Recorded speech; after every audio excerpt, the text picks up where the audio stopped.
Hi, this is Mark Cupp, Executive Director of the Lower Wisconsin State Riverway Board, with your weekly Riverway Report. It is Tuesday, June 23rd. We're taping today from the Lone Rock or Otter Creek boat landing, just upstream of the Lone Rock Bridge.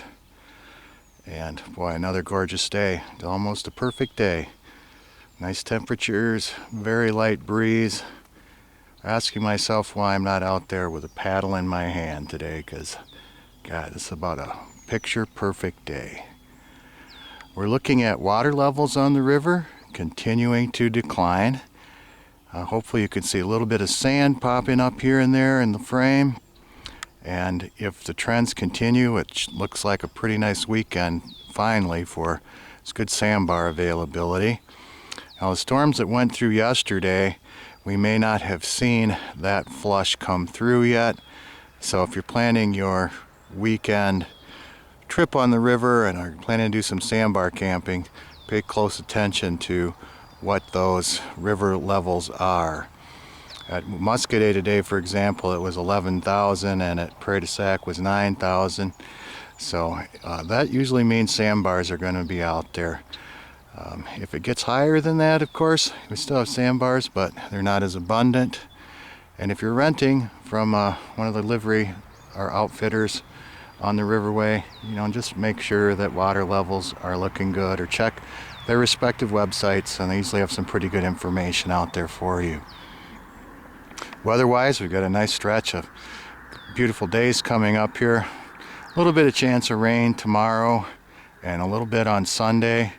But this time of year, it's always good to get a recent forecast whenever you can. Well, we have to talk about safety on the river again. Unfortunately, last weekend there were some additional tragedies further upstream, not in the lower Wisconsin River. But once again, you must have a life jacket on. If you don't, you're playing with fire while you're in the water.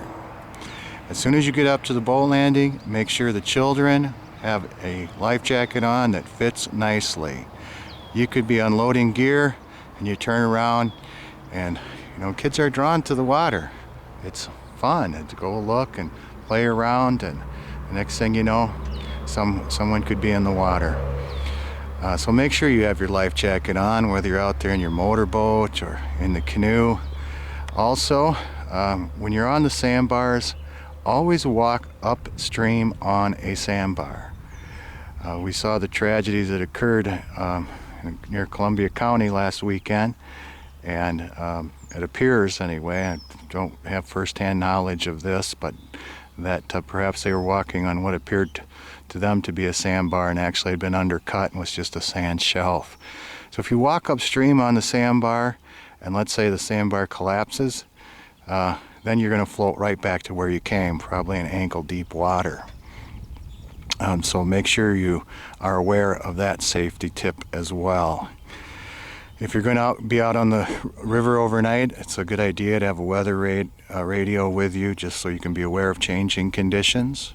Always have plenty of water, sunscreen. The bugs haven't been bad, but you should have some mosquito repellent or bug spray.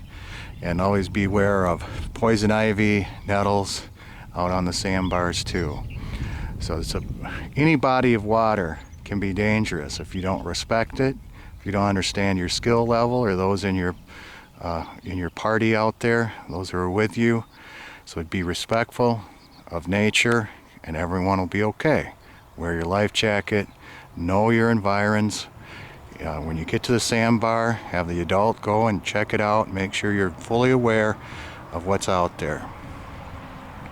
As far as events go, we always encourage you to go to travelwisconsin.com or scenic60.com, because there are so many things going on this time of year.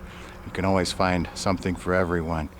I'm driving back today from a meeting in Dodgeville, and if nothing else, it's a beautiful time of year just to get out and take a cruise on the back roads of the Driftless area, and particularly on the Lower Wisconsin State Riverway. Just gorgeous this time of year, so consider that for a day activity. and there are lots of places to go visit, state parks and village and city parks, and little byways off the beaten path that you have little parks and waysides for a picnic, or stop at one of the vineyards or local brew pubs and have a bite to eat. The Voyager canoe trips are being hosted by the Riverway Board again this year. We have some slots available. Quite a few of the trips are full, but if you are thinking about that, these are large 25-foot long canoes. They are simulations of what the Voyagers would have used on large rivers back in the 1700s. Very safe and stable. We hope to have, as far as young kids, no one younger than 6, and maybe a little older than that, depending on your safety level with the kid and the canoe. But it's a great activity, and it's a good way to introduce people to the wonders of the Lower Wisconsin State Riverway. So give our office a call on that, 1-800-221-3792, 608-739-3188, and Marcia of the Riverway staff will be able to help you out with what trips are available, how many slots, etc. The schedule is on the Riverway Board website, lwr.state.wi.us. So hope to see you on the Voyager canoe trips if you can make it.